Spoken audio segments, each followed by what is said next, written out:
আরেকটা হচ্ছে নিউরোলজিক্যাল সমস্যা। যদি নিউরোলজিক্যাল কোনো ডিজিজ থাকে, কারো পার্কিনসন্স ডিজিজ, ব্রেনের ডিসঅর্ডার,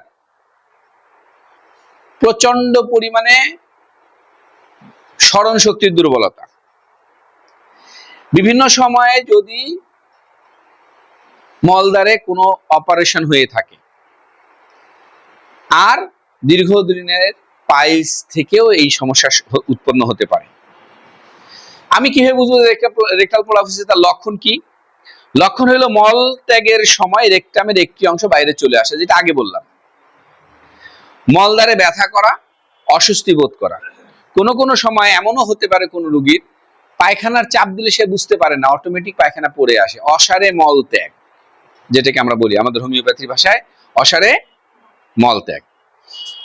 আরেকটা হচ্ছে দীর্ঘক্ষণ বসে বা দাঁড়িয়ে থেকে কোনো কাজ করলে বা ভারী জিনিস তুললে।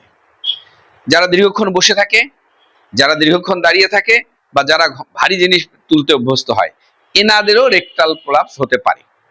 রেকটাল প্রোলাপসের এখানে একটা ছবি দেয়া আছে, এগুলো কম্পিউটারে পাওয়ার পয়েন্ট করা হচ্ছে, আপনাদেরকে দেখানো হবে।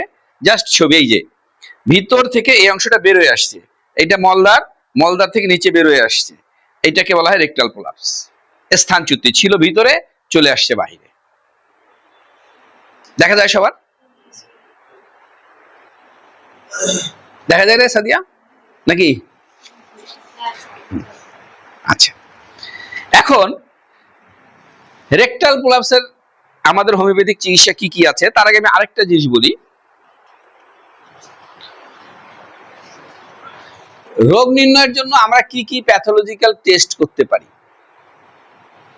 রেকটামের ভিতরে এবং বাহিরে যে 14 প্রকারের রোগ আছে, এই 14 প্রকারের রোগের টেস্টের জন্য আমাদের ডাক্তারের হাতেই যথেষ্ট। হাতে গ্লোভস পরে, লুব্রিকেন্ট লাগিয়ে আমরা রেকটামের ভিতরে আঙ্গুল ঢুকিয়ে ফাঁক করে টর্চ মেরে পরীক্ষা করে নিতে পারি। মূলত এটাই পরীক্ষা। শুধু যেটা কোলন ক্যান্সার হয়ে যায়, colorectal cancer, colon cancer, rectum cancer যেটাই বলি আমরা, ওইটার ক্ষেত্রে আমাদের বায়োপসি টেস্টটা জরুরি হয়ে পড়ে। তারপরে এখানে যে টেস্টগুলো আছে, রেকটাল প্রোলাপস নির্ণয়ের ক্ষেত্রে প্রাথমিকভাবে শারীরিক পরীক্ষা করা হয়, যেটা আমি বললাম। অ্যানো ইলেকট্রোমায়োগ্রাফি, ইএমজি, এইটা একটা টেস্ট, ব্যয়বহুল।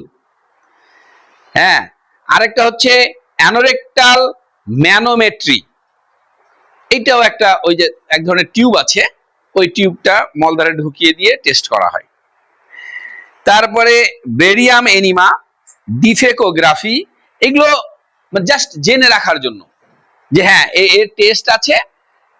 ট্রানজিট স্টাডি, এই পরীক্ষাটার ক্ষেত্রে যেমন কোলোনোস্কোপির যেটা পরীক্ষাটা আছে, ওইটা আর এইটা অনেকটা কাছাকাছি।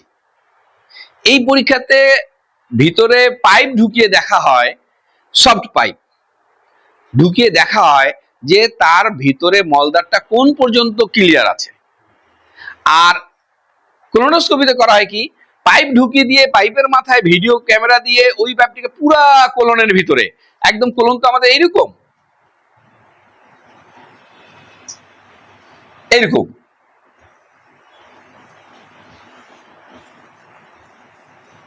মোটামুটি আর কি একটা চিত্র এইরকম, এই দিক দিয়ে পাইপ ঢুকিয়ে ক্যামেরা দিয়ে পুরোটা চেক করা হয়।